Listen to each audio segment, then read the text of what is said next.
지금 하나님의 말씀 같이 읽도록 하겠습니다. 하나님의 말씀 요한계시록 2장 1절로 7절까지의 말씀 먼저 앞에 있는 거 보고 하셔도 좋고요. 앞에 있는 게 안 보이시면은 성경책 찾으셔도 좋겠습니다. 신약 요한계시록 2장 1절로 7절까지의 말씀입니다. 제가 먼저 읽고 우리 성도님들이 읽고요. 7절은 합독하겠습니다. 에베소 교회의 사자에게 편지하라. 오른손에 있는 7별을 붙잡고 7 금촛대 사이를 거니시는 이가 이르시되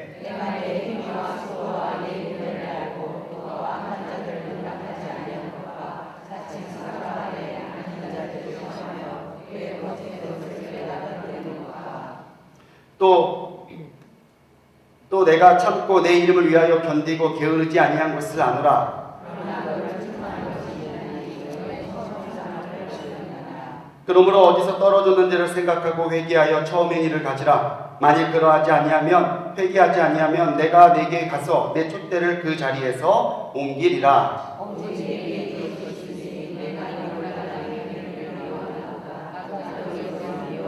같이 읽습니다. 귀에 있는 자는 성령이 교회들에게 하시는 말씀을 들을지어다. 이기는 그에게는 내가 하나님의 낙원에 있는 생명나무의 열매를 주어 먹게 하리라. 아멘. 한 구절 더 읽을게요. 이번에는 12절로 29절까지 말씀입니다. 똑같이 교독할게요. 버가모 교회의 사자에게 편지하라. 좌우에 날성검을 가지신 이가 이르시되 내가 어디에 사는지 내가 아노니 거기서 사는 자가 있느니라. 내가 내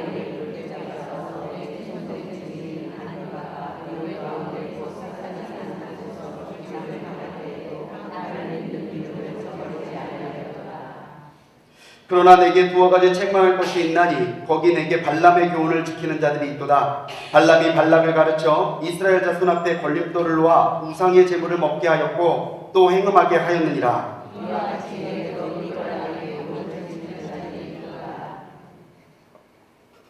그러므로 회개하라. 그리하지 아니하면 내가 내게 속히 가서 내 입의 검으로 그들과 싸우리라.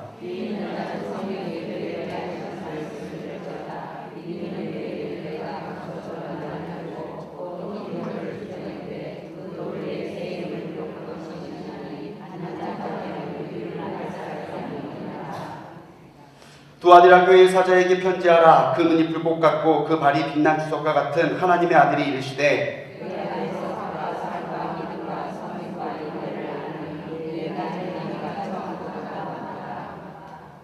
그러나 내게 책망할 일이 있노라. 자칭 선지자라 하는 여자 이세벨을 내가 용납함이니 그가 내 종들을 가르쳐 꿰어 행음하게 하고 우상의 제물을 먹게 하는도다.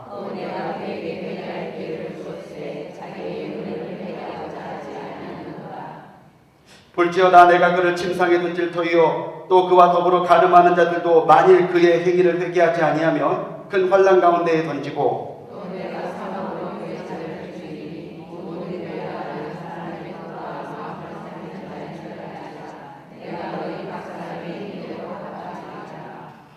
두아디라에 남아있어 이 교훈을 받지 아니하고 소위 사탄의 깊은 것을 알지 못하는 너희에게 말하노니 다른 짐으로 너희에게 지울 것은 없노라. 이기는 자와 끝까지 내 일을 지키는 그에게 만국을 다스리는 권세를 주리니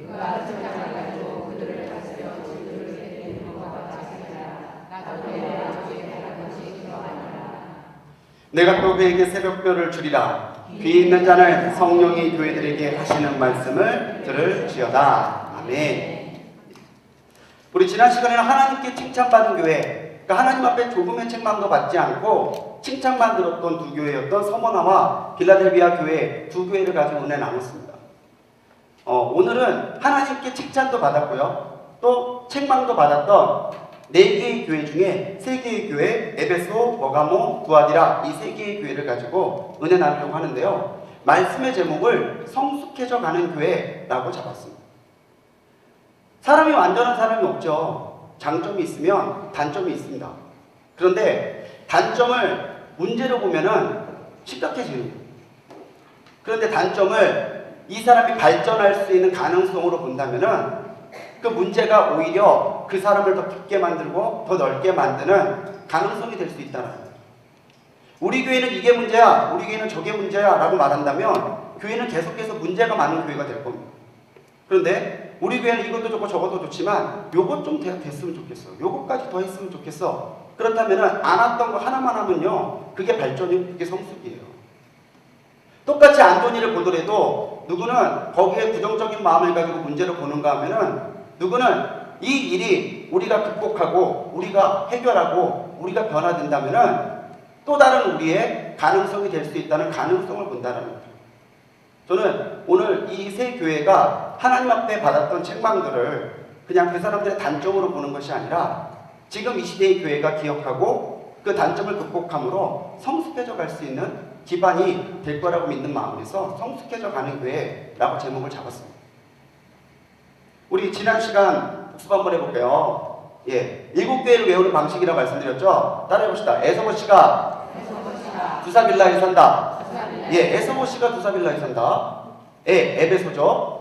서머나, 버가모, 두아디라, 사대, 빌라델비아, 라우디게아. 예. 지난주에 많은 분들이 저한테 그곳에 사는 사람 이름 뭐였죠? 예, 에서보시예요. 그 사람 산다는 데가 어디였죠? 두사빌라였어요. 이렇게 말씀드렸는데 제가 우리 불꽃교회에 와서 첫 새로운 질문을 받았어요. 에서보시가 진짜 있는 사람이에요? 깜짝 놀랐어요.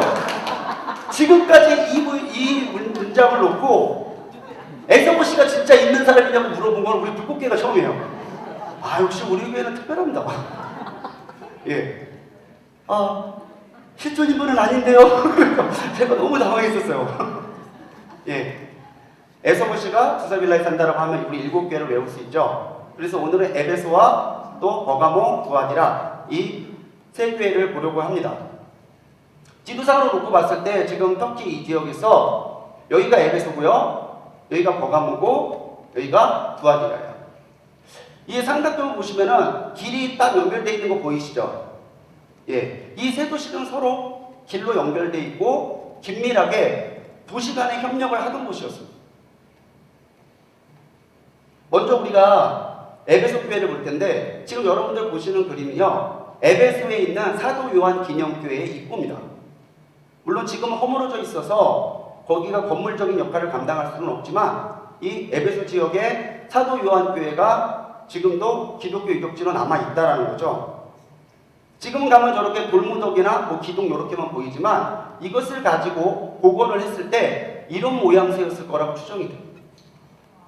굉장히 아름답고 굉장히 크죠. 근데 시간 속에서 교회가 허물어졌어요. 교회가 허물어졌다는 건 뭐가 허물어졌다는 얘기일까요? 네, 믿음이 허물어졌다는 얘기예요. 우리가 건물을 자랑하지 말아야 될 것은, 건물은 믿음의 성도들이 믿음의 그 모습, 믿음의 본분을 잊어버리면 하루아침부터 무너져 버릴 수 있어요. 그런데 교회는 건물은 없어져도 그 안에 예수님을 향한 믿음이 있고 그 안에 뜨거운 감동의 성령의 체험이 있으면 그건 누구도 없앨 수 없다는 거예요. 역사 속에서 수많은 독재자들과 또 수많은 사람들이 교회를 핍박하고 교회를 없애려고 했어요. 그런데 그 교회의 대적들, 교회를 핍박했던 사람들은 다 시간 속에서 사라지고 약해지고 멸망해졌지만 교회는 지금 우리 불꽃교회까지 든든하게 이어지고 있다는 거죠. 오늘 우리가 사도 요한의 교회를 보면서도 이런 것을 느낄 수 있습니다. 에베소 교회가 있었던 에베소 지역은 어떤 지역이냐면요, 이 수아시도 반다에 카리스토 강이라고 하는 강이 흐릅니다. 굉장히 유명한 강이라는데 그 어귀에 위치한 도시입니다. 현재는 셀죽이라고 하는 도시 이름으로 불리는데 예전부터 교통과 무역과 문화의 중심지였습니다. 왜? 길이 있으니까요. 길이 닿는 데니까 교역도 왔다 갔다 하고 문화도 왔다 갔다 하는 거죠. 그런데 이 에베소 도시가 굉장히 유명했던 게 뭐였냐면 여기에 사냥과 처녀의 수호 여신, 또 다산의 상징이었던 아데미 여신의 신전이 있었어요. 사도행전 말씀에도 보면 나옵니다. 이게 아데미 여신상인데 가슴에 둥그러운 것들이 다 여자의 가슴이에요. 다산을 상징하는 겁니다. 다산을 상징. 예, 가지 많은 나무에 바람 달라고 했는데 몇 자식을 먹이 살려고 저렇게 했는지 모르겠지만 저걸 보면서 풍요와 다산을 기원했다는 거죠. 이 아데미 여신이 모셔져 있던 곳이 아데미 여신 신전인데 지금도 아테네에 가면요, 파르테논 신전, 아테네의 신전이 있습니다. 그런데 그 파르테논 신전이 굉장히 크거든요. 그런데 이 아데미 여신 신전이요, 파르테논 신전보다 무려 4배가 더 컸대요. 4배. 그래서 고대 7대 불가사의 중에 하나가 이 아데미 여신 신전이었습니다. 지금으로 따지면 우상숭배가 굉장하게 성행했다라고 하는 거죠. 또 이 소아시아 지역은 황제의 숭배 사상이 유달리 강했던 지역입니다. 지난 시간에도 말씀드렸지만 황제가 사람이 아니라는 거예요. 신이라는 거예요. 신. 황제에게 신이라고 경배하고서 또 신이라고 예배하는 그 황제 숭배 사상이 판을 쳤던 곳입니다. 우상 숭배가 극도로 몰려있고 또 무역지가 오가는 곳이었기 때문에 사치와 향락이 극에 달아있던 곳이 바로 이 에베소 지역이었다는 거죠. 여기에 교회가 섰어요. 얼마나 힘들고 얼마나 외롭고 얼마나 핍박 속에 있었겠습니까?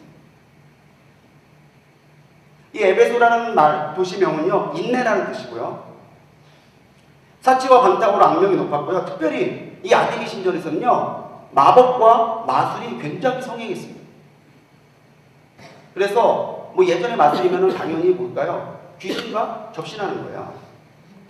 이 마법과 마술 또는 지금으로 따지면은 과학과도 연결되는 얘기겠지만 그때는 미신적인 분위기가 더 강했으니까.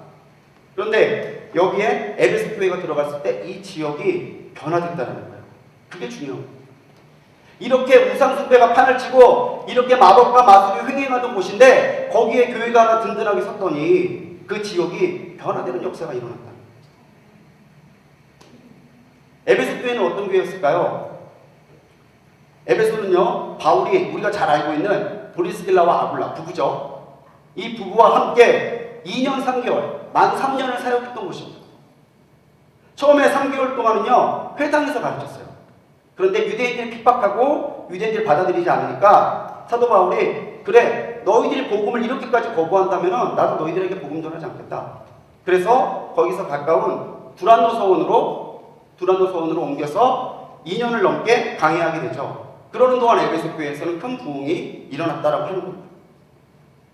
그래서 기독교의 거점, 그럼 일단 기독교가 파생됐던 예루살렘, 그리고 이방 선교의 거점이었던 안디옥, 이 두 곳이 굉장히 유명해졌는데 이 에베소에 놀라운 부흥이 일어나고 변화가 일어나서 이 에베소 지역이 예루살렘 안디옥에 이어서 선교의 중심지가 되는 그런 영향력 있는 교회가 됐다는 거예요. 처음에 바울이 에베소에 왔다가 예수님을 믿는 사람들을 만납니다. 지난 시간에 말씀드렸죠? 복음서에서 제자들은 예수님이 부르신 12명을 얘기하지만 사도행전부터 이하에서 제자들은 예수님 믿는 사람들이고 예수님의 제자들은 사도라는 이름으로 따로 부른다고 했잖아요. 그래서 사도 바울이 갔더니 소수의 예수님 믿는 제자들이 있어요. 그래서 반가운 마음에 사도 바울이 묻죠. 너희들 믿을 때 성령을 받았느냐? 당연한 거잖아요. 예수님 믿는 사람들은 성령으로 충만해야 되는 거잖아요. 그죠? 제가 외로워져요, 이러시면. 예. 그죠? 예. 성령으로 충만해야 되는 것은 선택이 아니에요. 필수예요. 그러니까 사도 바울이 묻는 거예요. 야, 니네들이 예수님 믿는다면 너희들도 성령으로 충만하겠구나. 제자들이 얘기해요. 우린 모르는데요. 우리가 아는 것은 세례 요한의 세례밖에 모른다. 믿을 때 세례 요한의 세례, 물세례 받은 것 말고는 없다는 거죠. 그래서 사도 바울이 거기에서 다시 복음의 진리를 강의한 다음에 안수했더니 성령이 그 자리에 내려와서 이 12명이 성령으로 충만해진 역사가 있어요. 거기서부터 시작된 거예요. 12명. 개척인원 12명. 우리 감리교가 개척 신고를 하면은 입교인 12명이 돼야 되거든요. 네, 12명이에요. 따지고 보면 이 12명이 얼마 안 되는 숫자라고 생각할지 모르겠는데 이 12명이 3년 동안 열심히 하나님 앞에 부르짖고 열심히 전도했는데 에베소 이 지역이 바뀌어버려요. 많은 사람들이 마술과 마법책을 버리고 불태워요. 그게 은 5만이래요. 은 5만. 수많은 사람들이 하도 이제 아데미 신전으로 안 가고 복음을 들으러 나오니까 이 아데미 신전을 은으로 만들어서 파는 은장색 데메드리오가 자기와 함께 있는 직공들을 데리고 이 바울을 구성합니다. 이 에베소 지역은요, 워낙 상업이 발달된 도시라서요, 이렇게 서로 직공들끼리 모이는 조합이 있었어요, 조합. 그러니까 은을 가지고 만드는 조합 사람들한테 얘기해서 이거 이러다가 우리 밥줄 다 끊긴다고 하는 거예요. 이 사람들이 무슨 일을 했냐면요. 은으로 아담의 여신상을 조그맣게 만들어요. 마치 우리가 관광 가면은 열쇠고리 팔듯이 그걸 만들어요. 그걸 만들면은 에베소 사람들이 그거를 부적이라고 생각해서 차고 다니는 거예요. 그런데 복음으로 변화돼서 예수님 믿게 되니까 사람들이 아담의 신전을 안 사요. 그러니까 이 사람이 복음을 가지고 바울이 이 지역을 선동한다. 그래서 바울을 고소한 거예요. 지금도 에베소에 가면은 이런 원형 걱정이 남아있는데 실제로 이 원형 걱정이 바울이 재판받던 곳입니다. 이곳에 데리고 와서 여기에서 우리는 아담의 신을 믿는다고 바울을 핍박하고 바울을 공격했다는 거죠. 그래서 바울이 에베소 지역을 떠나서 마게도냐 지역으로 가게 되는 거예요. 자, 에베소 교회가 들었던 칭찬은 뭘까요? 먼저 예수님의 모습이 나오죠. 예수님의 모습은 7별을 붙잡고 7그 촛대 사이를 거니시는 분이래요. 지난 시간에도 말씀드렸지만 이 7별을 교회를 상징한다고 말씀드렸죠. 또 7 금촛대가 교회를 상징하고 7별도 그 교회를 지키는 사자에게 보냈다고 말하잖아요. 그러니까 교회를 붙들고 교회를 함께 하시는 분이 예수님이시라는 거예요. 2절 말씀에서 에베소 교회가 칭찬을 받습니다. 내가 내 행위와 수고와 내 인내를 알고. 행위, 그 사람들의 삶이 하나님 보시기에 합당했던 삶이라는 거예요. 그리고 수고, 복음을 위해서 그들이 수고하고 헌신했다는 거죠. 바울하고 브리스길과 아굴라는 교회에서 따로 월급을 받지 않았습니다.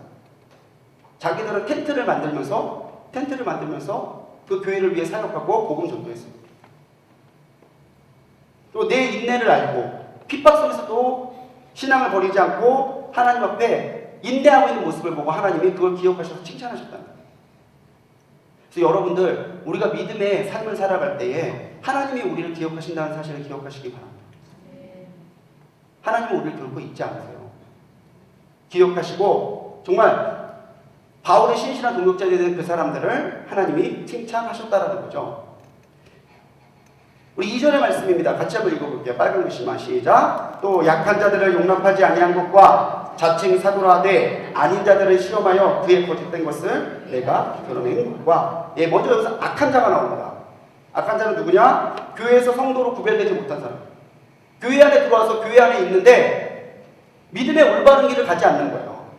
적당하게 교회에 적당하게 살아요. 이 사람들이 악한 자들이에요.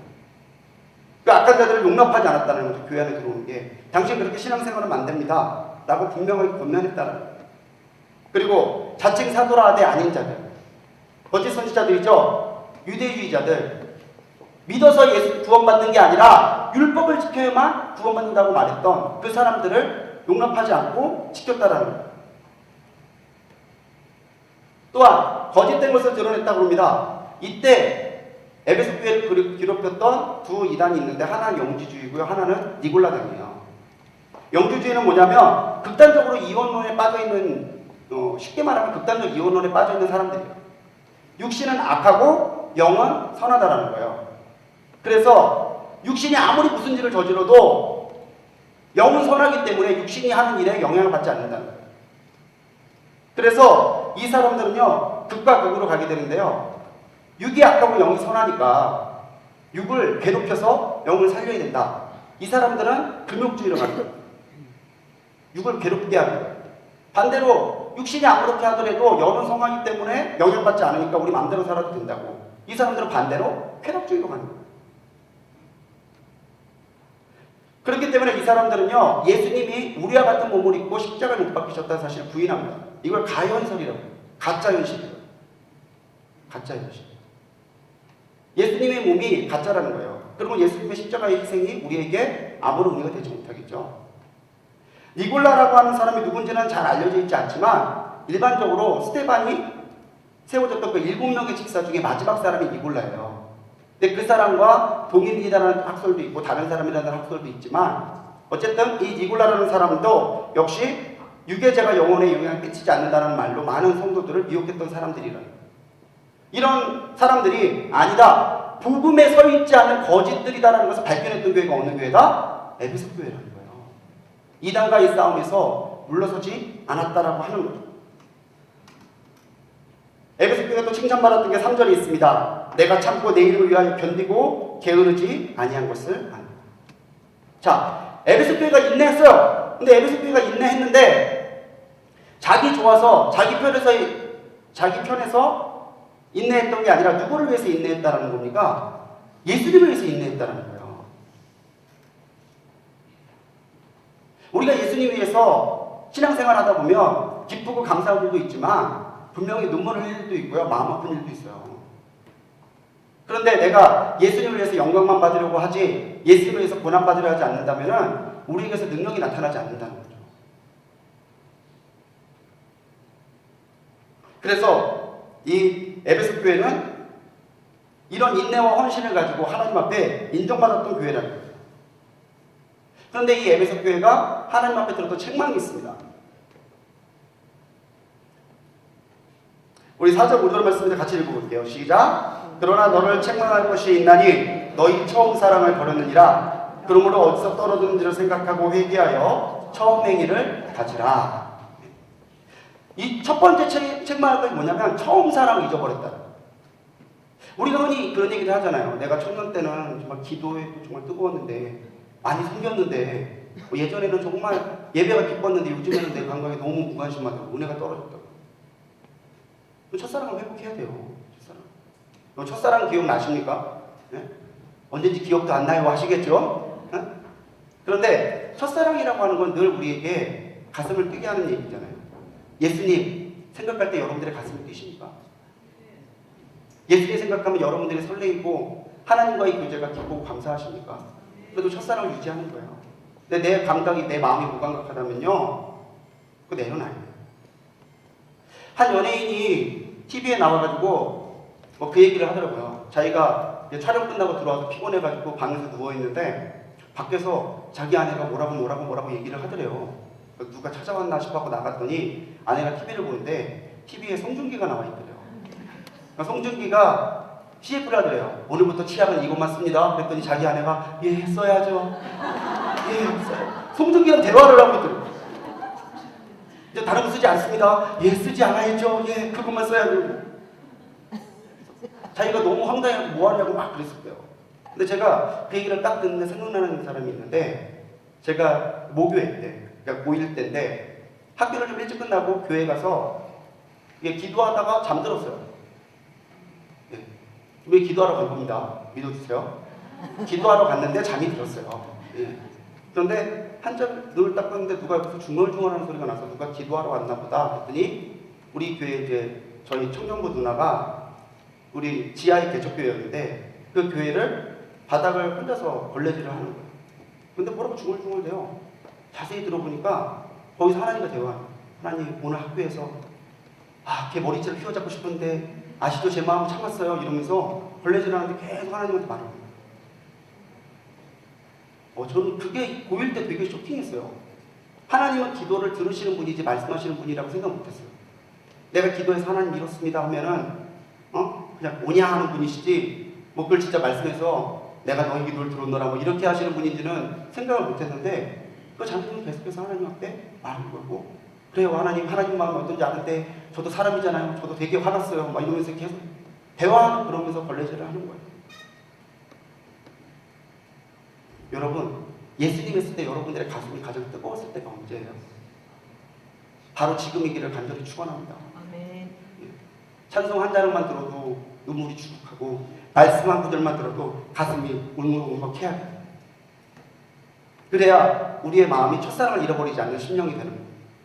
안 그러면요 정말 이사야에 있는 말씀대로 마당만 밟는 신앙이 되는 거예요. 교회만 왔다 갔다 하는 신앙.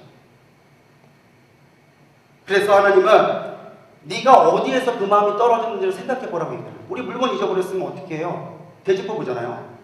내가 기도실에 있었는데 아니다. 기도실 전에 중성질에 있었으니까 여기서 돌아가보다 보면서 발견하는 거예요. 내가 언제부터 내 사랑이 식었는지 언제부터 내가 하나님 말씀에 전혀 내 마음이 움직이지 않았는지를 생각해보고 거기에서부터 다시 돌이키라니. 두 번째 책망은 5절의 말씀입니다. 회개해서 다시 처음 행위를 가지라는 거예요. 그렇지 않으면 내 촛대를 그 자리에서 옮기리라. 촛대는 뭐였죠? 교회. 그 성령님의 역사를 상징하잖아요. 촛대를 옮긴다는 얘기는 에베소 교회가 약해진다는 얘기고요. 성령이 떠나셨다는 얘기예요. 결국 에베소 교회는 없어졌잖아요. 중국의 지하교회가 정말 몇 개가 있는지 중국도 파악을 못한대요. 겉으로 이 사람들의 선전을 위해 만든 가짜 교회도 있고요. 그 사람들이 핍박하고 있는 진짜 교회들도 있어요. 근데 요즘에는 이 중국 사람들이 중국 공산당이 헷갈리는 게 이게 겉으로 나왔다고 가짜 교회가 아니고 겉으로 인정받은 교회인데 이 사람들이 보면 진짜 이게 믿는 건지 믿는 척 하는 건지 구분이 안 간대요. 실제로 믿고 말씀 듣다고 믿는 사람들이 겉으로 드러나 있는 삼자교회도 나타난다. 중국 기독교 신자 추이를 보면은 1949년에 70만 명밖에 안 됐어요. 근데 지금 2010년도에는요 1억 5천만 명으로 추정이 되고요. 2020년에는요 2억 명 정도가 기독교인이 될 것이라고 추정을 한대요. 2억. 와, 우리나라 전 인구를 해도 2억이 안 나와요. 지금 중국 선교사님들 심하게 어려움을 겪고 있습니다. 계속해서 추방되고요. 그런데도 복음의 불길은 뜨겁게 타오른다는 거예요. 남미 콜롬비아에서 성령 집회가 있었는데 정말 콜롬비아 각처에서 온 사람들이 여기에서 하나님을 부르짖고 기도하는데 놀라운 이적들이 나타납니다. 불황아와 깽단이 회개하고 하나님께 돌아오고, 근데 정말 동방의 예루살렘이라고 불렸던 지금 우리 한국교회는 어떠냐는 거예요. 여러분, 촛대를 지키는 교회가 되어야 됩니다. 우리 한국교회가. 성령이 떠나시도록 두면 안 돼요. 우리가 우리의 첫사랑을 회복하고 회개해서 우리의 능력을 회복하고 하나님 앞에 나가서 그렇게 나갈 때에 하나님께서 우리에게 주시는 능력이, 은혜가 우리에게 있을 때 촛대가 옮겨지는 역사가 아니라 성령께서도 불타오르는 역사가 우리 한국교회에 나타난다는 거예요. 오늘 이 자리에 앉아있는 우리가 불씨가 되어야 될 줄로 믿습니다. 네? 꺼진 불도 다시 보자고 할 정도로 불씨는 생명력이 강해요. 아무리 꺼져 있어도 누가 후 한번 벌어주면 다시 살아나요. 성령의 바람이 불기만 하면 한국교회도 분명히 다시 살아나는 역사가 있을 거라고 저는 믿습니다. 여러분들이 우리들이 불씨가 돼야 돼요. 이렇게 에베소가 만약에 그 첫사랑을 회복하고 하나님께 돌아온다면 하나님께서는 이기는 그에게는 생명나무의 열매를 좀 먹게 할 거예요. 생명나무, 하나님의 나무의 상징이고 또 구원과 영생과 치유의 상징이죠.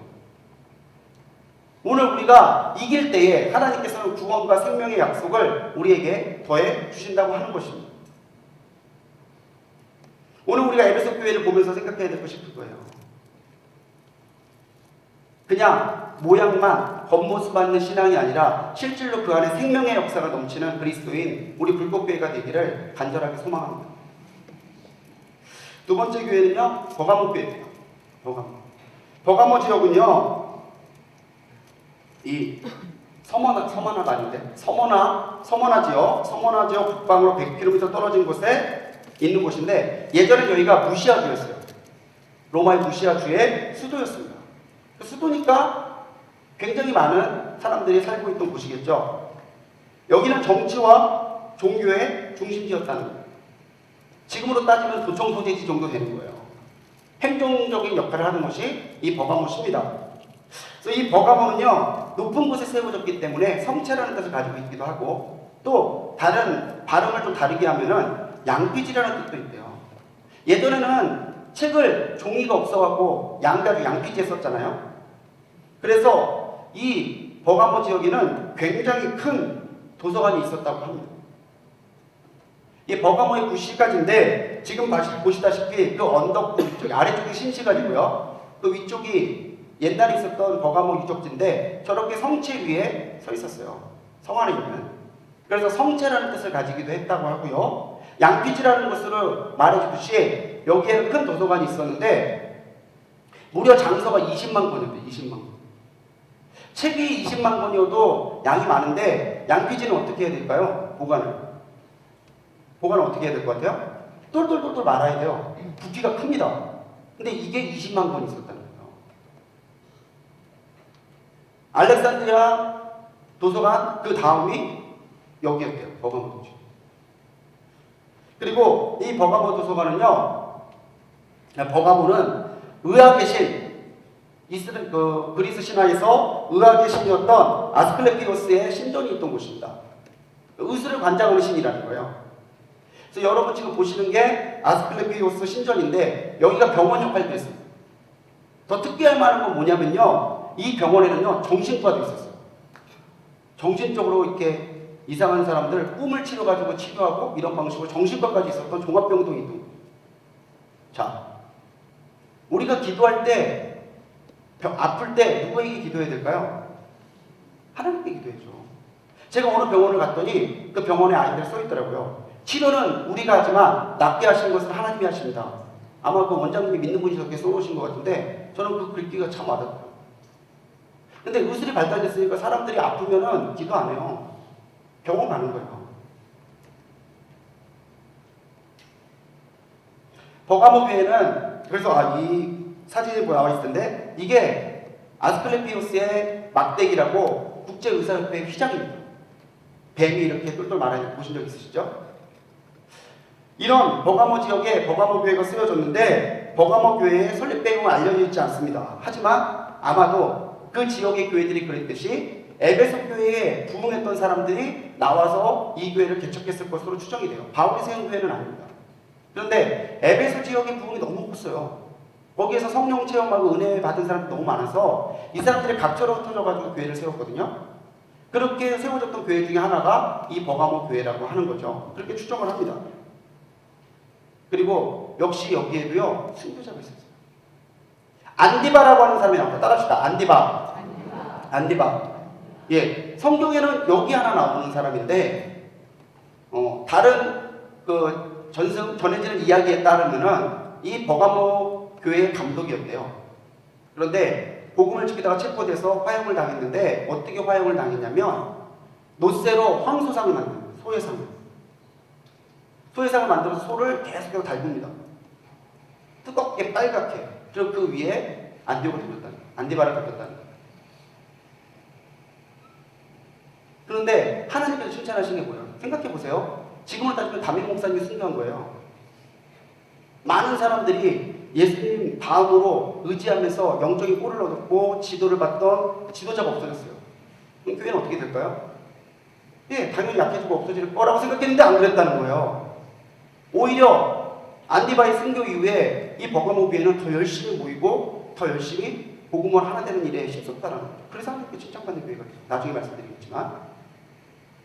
그리고 여기에 히랍 신화 신 중에 제일 높은 신이 제우스거든요. 제우스의 신전이 있었던 거죠. 신 중에 제일 높은 사람. 그리고 황제를 숭배하던 숭배지가 이 버가모가 중심지여서, 왜냐하면 도청소지지잖아요. 그러니까 황제상이 이 버가모 지역에만 3개가 있었대요. 3개가. 그래서 여기는 사탄의 권자가 있었다라고 이 말씀에 나오잖아요. 13절에. 우상 숭배가 이렇게 판을 치고 있던 곳이기 때문에 여기는 사탄의 권자라고 예수님이 칭하신 거예요.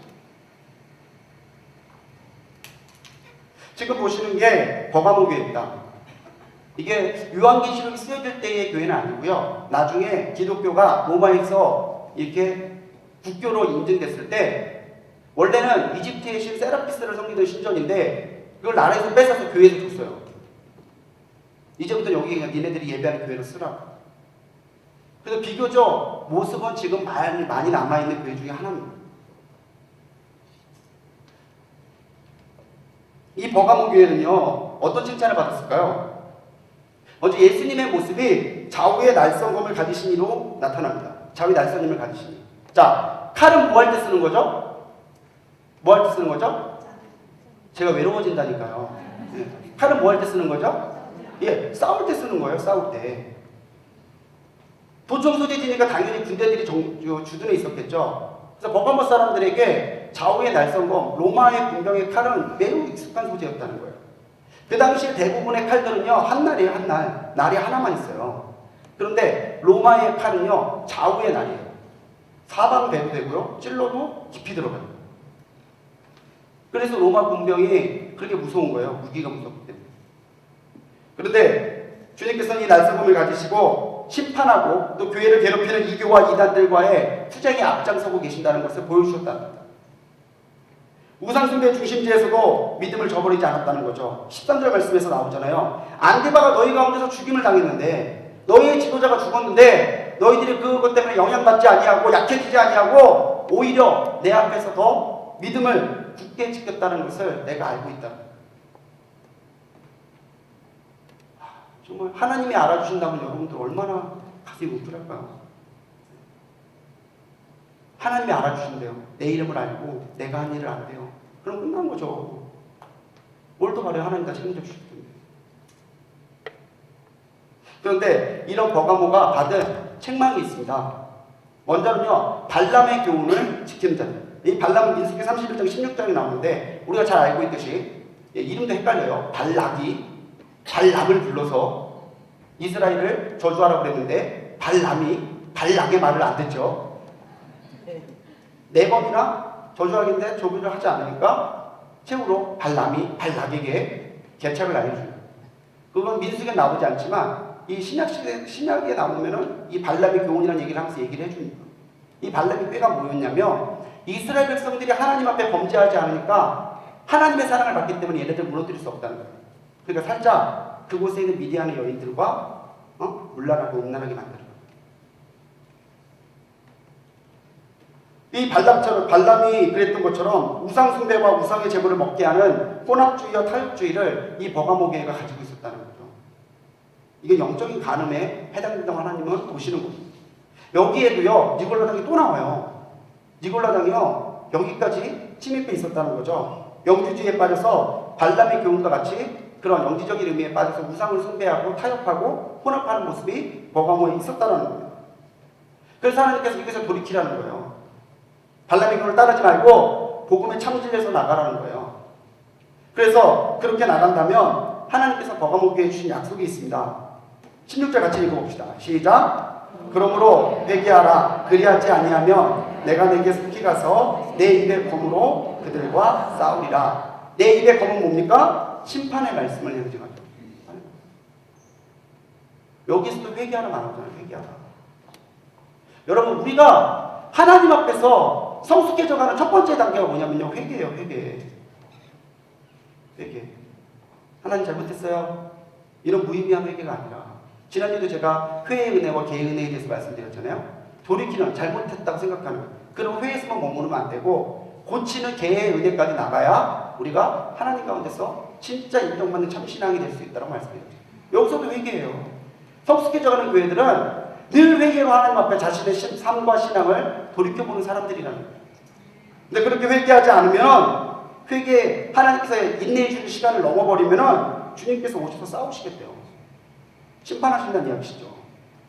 하지만 반대로 이기는 자에게는 그에게는 내게 감추었던 만나를 주신대요. 만나. 광야에서 이스라엘 백성들이 먹었던 만나. 영적인 하늘의 영원한 양식이죠. 동시에 생명의 산떡 대신 예수님의 구원을 상징합니다.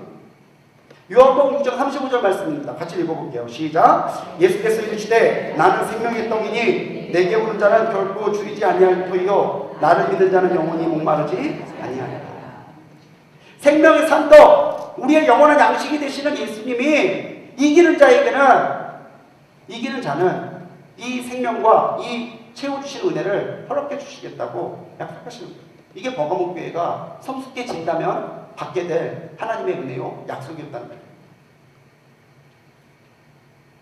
17절 말씀에서는 또 나옵니다. 또 흰 돌을 줄 터인데 그 돌 위에 새 이름을 기록한 것이 있나니 받는 자밖에는 그 이름을 알 사람이 없느니라. 여기 흰 돌이 나오는데요. 흰 돌은요, 이때 소아시아 지역에서 재판을 할 때 피고 홍길동이 무죄다 생각하면 흰 돌을 던지는 거예요. 그러니까 흰 돌을 받는다는 게 뭐죠? 하나님께서 그 죄를 다 용서해 주신다는 것입니다. 또 동시에 이 흰 돌은 뭐냐면은 귀족이 잔치를 벌였을 때 초청장과 같은 거예요. 귀족의 이름이 새겨진 흰 돌을 가지고 오면은 뒤로 보내줍니다. 내가 이 사람과 친해요 아무리 얘기해도 안 들어보내주는 거예요. 마지막 때에 하나님께서 벌리실 그 어린 양의 잔치에 들어갈 수 있는 승리와 자녀됨의 표가 흰 돌이라는 거예요. 우리가 회개해서 하나님의 신앙을 회복하고 하나님이 기뻐하시는 삶으로 성숙해졌을 때 하나님께서는 흰돌의 은혜를 우리에게 더해주신다는 거예요. 그리고 그 이름에 새 이름이 있는데 그 새 이름은요 받은 자밖에 알 사람이 없대요. 여러분 예수님의 이름이 비밀이에요. 아시죠? 왜 예수님의 이름이 비밀일까요? 예수님 모르는 사람이 누가 있다고?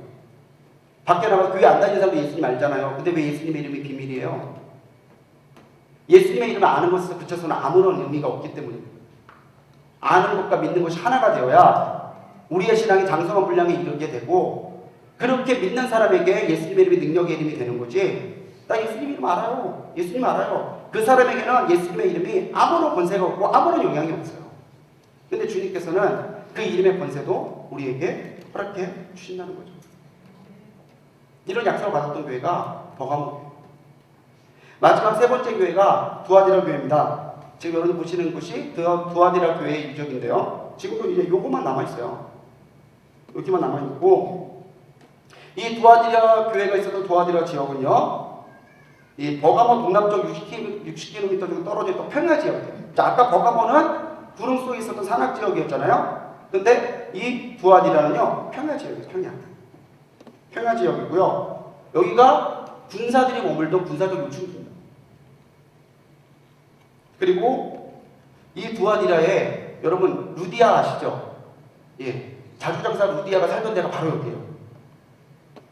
이 두아디라는요, 희생 또는 두아의 성읍이라는 뜻인데 오늘날은 아키사라고 불리거든요. 그런데 여기는요, 염색이나 가죽을 이용한 의류 사업이 발달했어요.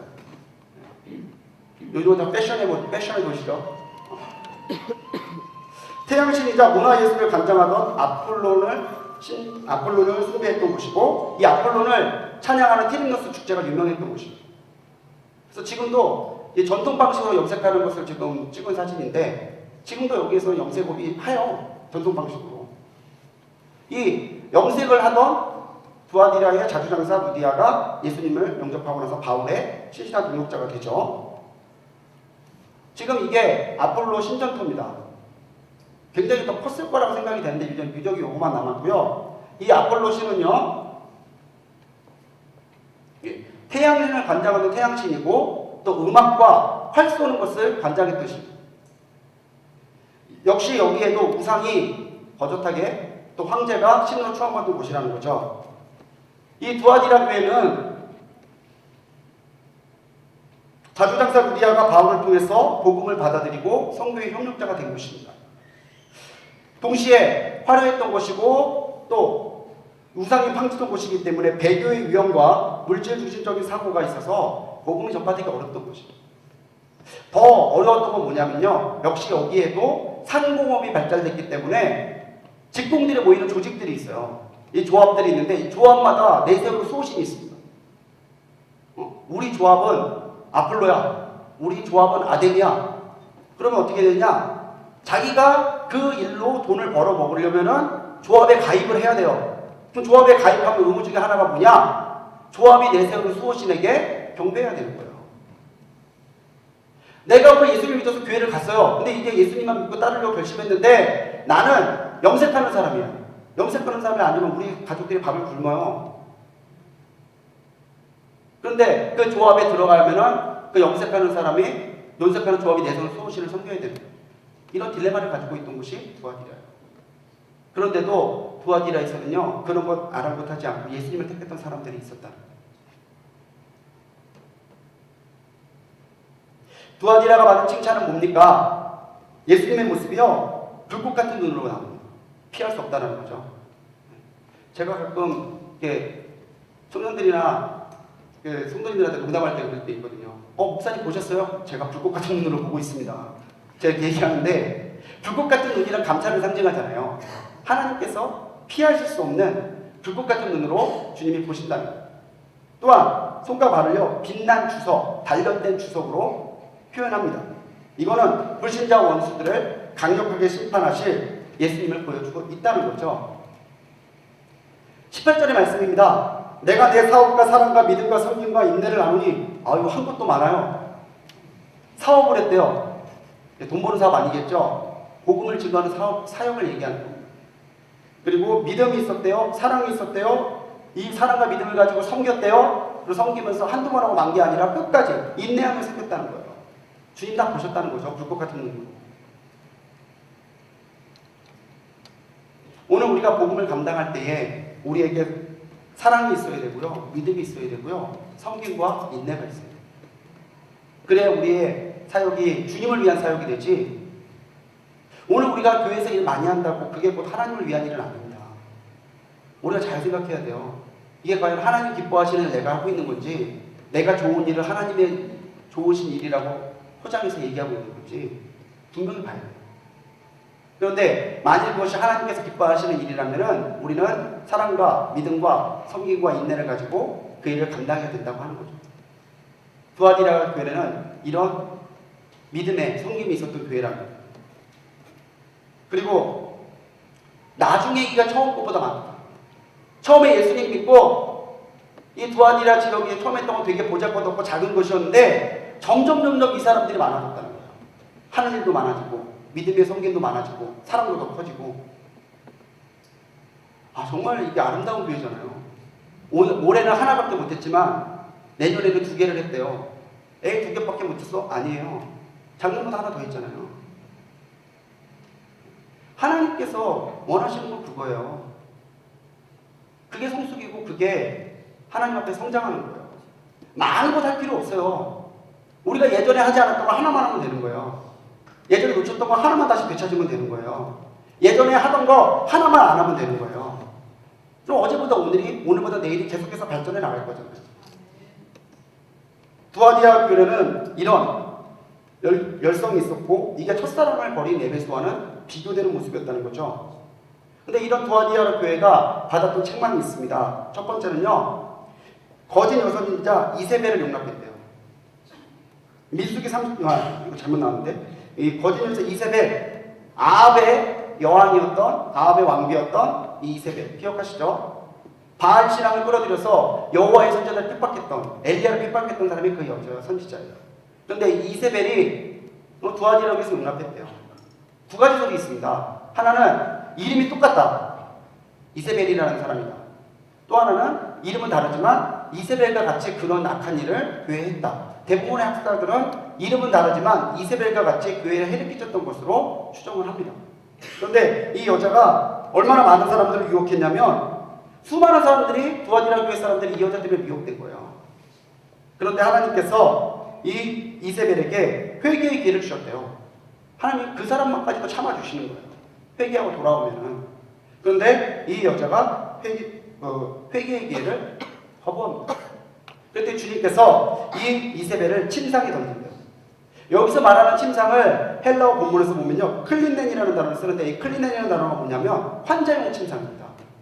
환자들이 묻는 베드, 그거를 클린넨, 그걸 침상이라고 부르고, 그 뭐예요? 이세벨을 병으로 치겠다고 하나님께 약속하십니다. 또한 추종자들, 두아디라 교회 가운데서도 회개하지 아니하고 그를 따르는 사람들 역시 환난 가운데 던지실 것이고 그 추종자들 역시 하나님께서 징계하시겠다는 거예요. 하지만 반대로 사탄의 깊은 것을 알지 못하는 너희에게는 말하노니 다른 집으로 너희에게 지울 것은 없노라. 다만 너희에게 있는 것을 내가 올 때까지 굳게 잡으라.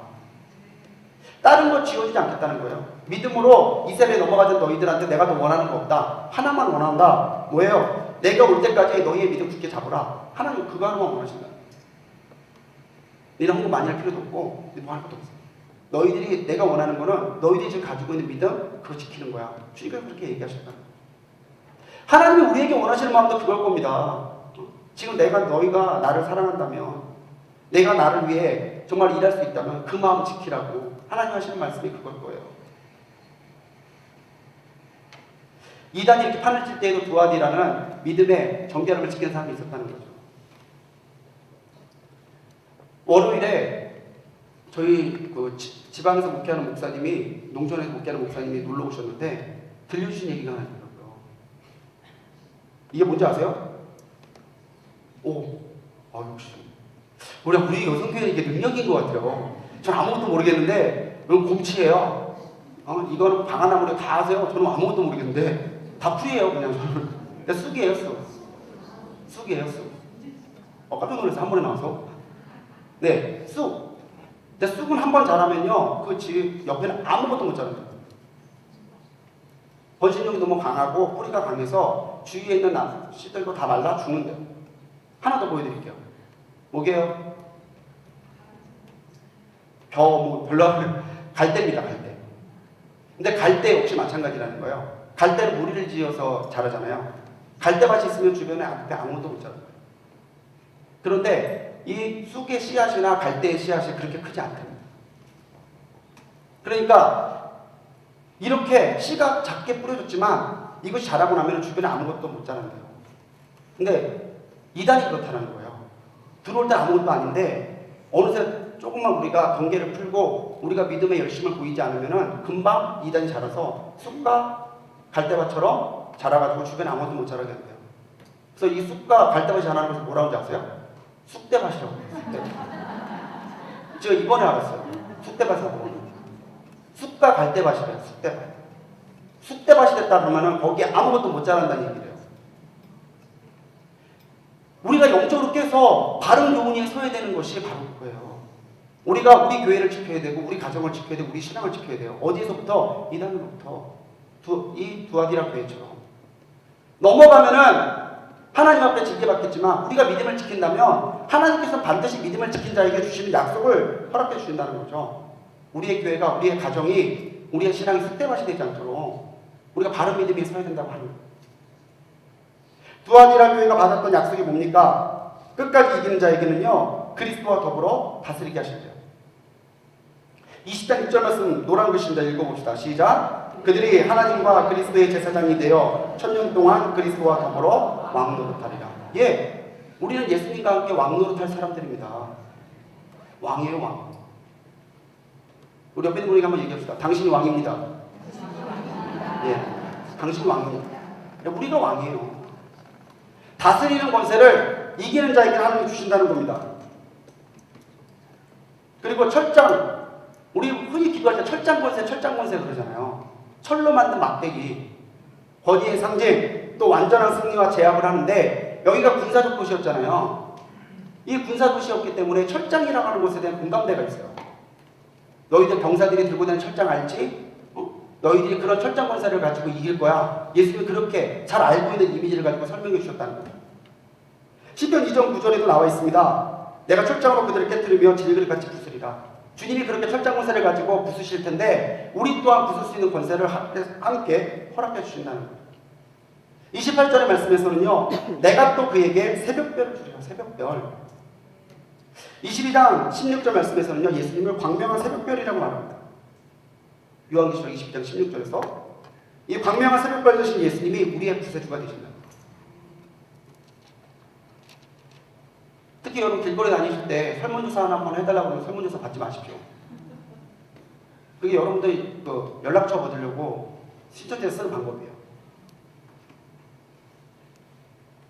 화장품은 뭘 쓰시나요? 걔네들 관심 없어요. 그거 자녀가 몇이신가요? 관심 없다니까요. 마지막에 그 휴대폰 주소, 이름 그거 얻으려고 하는 거예요. 여러분 우리에게는 권세가 있습니다. 근데 권세를 사용하며 사느냐, 권세를 썩히느냐는 오늘 우리가 바른 믿음에 서서 주님만을 바라보느냐, 아니면은 세상과 적당히 타협하고 사느냐, 거기에 달려있다는 거죠. 믿음으로 주님만을 붙드셔서 철장의 권세를 가지고 하나님 앞에 승리하는 우리 성도님들 되시기 바랍니다.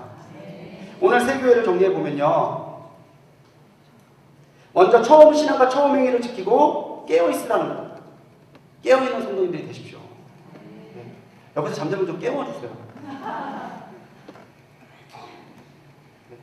몇 번 깨워주시는 분 봤어요. 감사해요. 근데 유기자면 영적으로 잠들 때도 깨워주십시오. 권사님 우리 기도해야 돼. 집사님 내가 기도할게.